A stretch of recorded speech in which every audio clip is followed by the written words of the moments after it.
Always starting with an explosive stride. The quickest way to start is always a crossover start. Always have them practice on their left side. If I'm practicing as a lefty, on my left leg, crossing over, my stick points to where I want to go on my backhand side, and I sit down nice and low.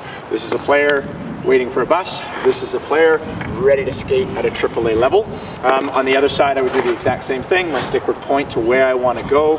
My arms would be wound up, arms away from my body, knees nice and bent, almost as if I'm ready to pounce. The reason why we're not doing a V start, so you might have heard of a V start. If I'm skating in this direction, set my legs up like a V. I have never seen a V start ever in hockey before. It's always a crossover start. We always stop, not turn our body and then start skating in the direction we want to go. We always stop and then start. Normally we turn the stop and crossover start, those two things, into one, so that it's not a stop, but it's actually like a spring. So we spring out of the stop and start. So in the exact same way, I always teach crossover start. So now the only thing with the crossover start is a lot of players might have a nice strong left leg and then right leg crossover, and then there's a pause right here. They turn their upper body, and then there's a slight pause before they get to the chop, chop, chop, quick stride, explosive recovery. So our most important thing that we teach the kids is the second you get that leg down and you cross over, you bust out the next 5 strides as quickly as you can, eliminating any type of pause that we might have in our strides.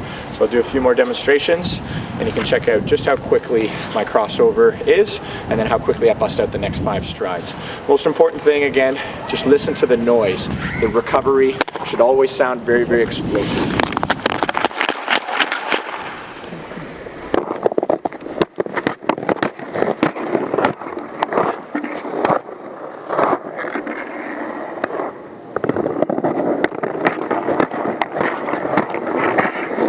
When I'm taking the strides, I kind of do this. I kind of hold my breath, and just to get those first 5 strides out.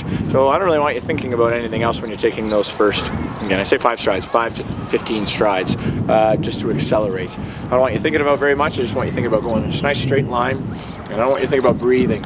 Okay, so it's just one sort of, almost like when you set your legs for the crossover start, you breathe in, and then as you cross out, you breathe out, and then all you focus on is just exploding those strides out.